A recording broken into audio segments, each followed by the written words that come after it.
যোগ্যরা সুবিধা পেলে ক্ষতি কোথায়? স্কুল সার্ভিস কমিশনের নতুন বিজ্ঞপ্তি অনুযায়ী নিয়োগ প্রক্রিয়ায় আর কোনো বাধা থাকলো না।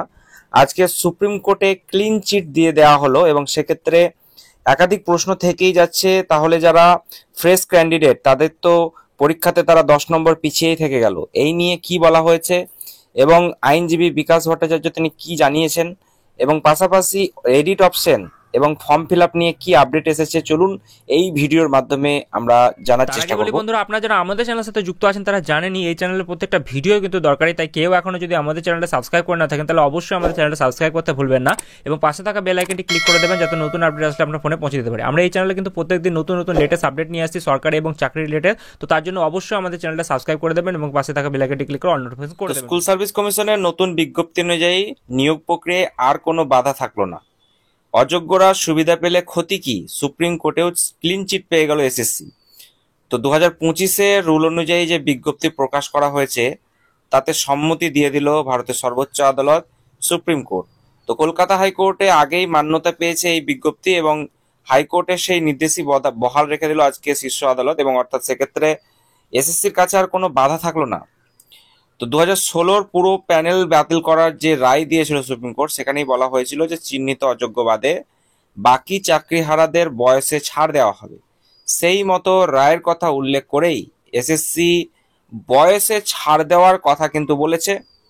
আজকে বিচারপতি এবং যারা রয়েছেন মামলাকারী তাদের মধ্যে, আইনজীবী তাদের মধ্যে কিন্তু একটা বিশাল কথোপকথন হয়েছে এবং সেক্ষেত্রে আমরা দেখলাম যে বিচারপতি এই কথা তিনি কিন্তু বলেই দিয়েছেন যে এই নিয়ে আর কোনো কথা উঠবে না।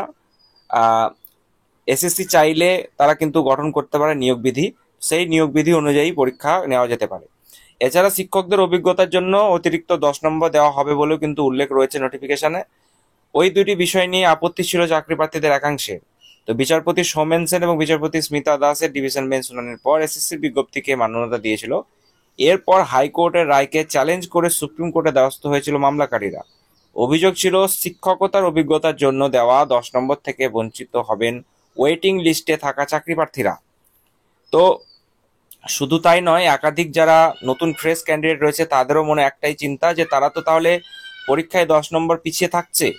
কিন্তু এক্ষেত্রে যেটা বলা হয়েছে, যারা অভিজ্ঞতা সম্পন্ন যোগ্য ব্যক্তি রয়েছেন, যারা যোগ্য চাকরি প্রার্থী রয়েছেন তাদেরকে 10 নম্বর দেওয়ার কথা।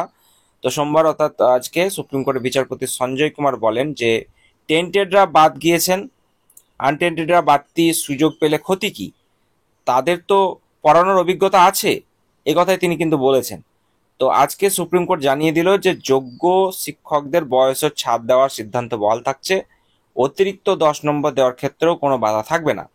আইনজীবী বিকাশ ভট্টাচার্য বলেন যে ওয়েটিং লিস্টে থাকা প্রার্থীদেরও এই ছাড়ের আওতায় আনতে হবে। সেই আবেদন খারিজ করে দেয় বিচারপতি সঞ্জয় কুমারের বেঞ্চ। তো ওয়েটিং লিস্টেরদেরকে নিয়ে কিন্তু এই একটা তৈরি হয়েছিল বাধা ধরা সৃষ্টি এবং সেটাকে কিন্তু খারিজ করা হয়েছে। সুপ্রিম কোর্টের বিচারপতি সঞ্জয় কুমার এবং বিচারপতি সতীশ চন্দ্র শর্মার বেঞ্চ এদিন জানিয়ে দিল তারা এই অবস্থায় নিয়োগ প্রক্রিয়ায় আর হস্তক্ষেপ করবে না।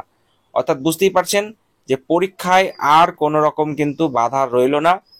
এবং এক্ষেত্রে আজকে আপনারা অনেকেই কমেন্ট করছেন, প্রশ্ন করছেন, জিজ্ঞাসা করছেন যে দাদা তাহলে পরীক্ষার যে আহ, সময় সেটা তো বলা হচ্ছে বিভিন্ন জায়গা থেকে আমরা খবর পাচ্ছি সেপ্টেম্বর মাসে হবে, কিছু কিছু জায়গায় নোটিশে উল্লেখ করা থাকছে যে 7 থেকে 14 তারিখ। কিন্তু এখন দেখার বিষয় সরকার এই বিষয়টি নিয়ে কি করছে এবং এসএসসি কি করছে, এবং সেক্ষেত্রে নোটিফিকেশন খুব তাড়াতাড়ি আজকে আপনারা জানেন যে 21 তারিখ আজকে সময়সীমা শেষ হচ্ছে আবেদন গ্রহণের, এবং আজকে রাত্রি 12টা পর্যন্ত আপনারা ফর্ম ফিল আপ করতে পারবেন, পেমেন্ট করতে পারবেন। যাদের সমস্যা হয়েছে তারা কোনো সমস্যা হবে না আশা করি। এবং তারপরে আপনাদের যে বিষয়গুলি নিয়ে ডেট এক্সটেন্ড করা হবে কিনা সেটা নিয়ে কিন্তু অবশ্যই এসএসসির ওয়েবসাইট ফলো করতে বলা হচ্ছে বারবার। সেখানে ডেট আর এক্সটেন্ড করার যে বিষয়টি নিয়ে কোনো রকম যদি আসে আপডেট আমি অবশ্যই আপনাদেরকে জানিয়ে দেবো। আর এডিট অপশনের ব্যাপারটি নিয়ে আমি গতকালকেই ভিডিওতে আপনাদেরকে জানিয়েছিলাম যে আজকের পরে অর্থাৎ 21 তারিখ রাত্রি 11টা 59-এর পরে কোনো রকম নোটিফিকেশন যদি আসে সেক্ষেত্রে এডিট অপশনের কিন্তু নোটিফিকেশন আসতে চলেছে। অর্থাৎ 21 তারিখের পর থেকে 22 তারিখের পরেই আপনারা কিন্তু এডিট অপশনের নোটিফিকেশন আসার সম্ভাবনা থাকছে এবং সেই নিয়ে কিন্তু এসএসসি তরফ থেকে এটাই জানানো হয়েছিল। তো দেখা যাক সেই নোটিশ কখন আসছে, আসলেই আমি আপনাদের সঙ্গে ভিডিও করে জানিয়ে দেবো। এবং প্রশ্নগুলো আপনাদের একাধিক থাকছিল যে দাদা এই একাডেমিক সেকশনে ভুল হয়েছে, তারপরে অনেকের পেমেন্টের ক্ষেত্রে সমস্যা হচ্ছে। তো পেমেন্টের ক্ষেত্রে বলবো, পার্সোনালি আমিও পেমেন্টের জন্য অনেক সমস্যায় ভুগেছি এবং সেক্ষেত্রে ইমেল টিমেল করা হয়েছে, তো তারা কিন্তু রিপ্লাই দিয়েছে এবং তারা সেক্ষেত্রে পেমেন্টে যাদের প্রবলেম হয়েছে সেই পেমেন্টের সলিউশন কিন্তু তারা করে দিচ্ছে বিল্ডেক্সের তরফ থেকে। তো সেক্ষেত্রে অবশ্যই আপনারা যাদের পেমেন্টের সমস্যা হয়েছে তারা ইতিমধ্যেই ইমেল করুন এবং সেক্ষেত্রে সেখান থেকে তারা সলিউশন আপনাদেরকে দিয়ে দেবে। তো এটুকুই আপনাদের বলার ছিল। আর কোনো সমস্যা থাকলে অবশ্যই ডিসক্রিপশন বক্সে আমার লিঙ্ক থাকবে, সেখানে গিয়ে আপনারা জিজ্ঞাসা করতে পারেন। দেখা হচ্ছে পরবর্তী আর একটি গুরুত্বপূর্ণ ভিডিওতে।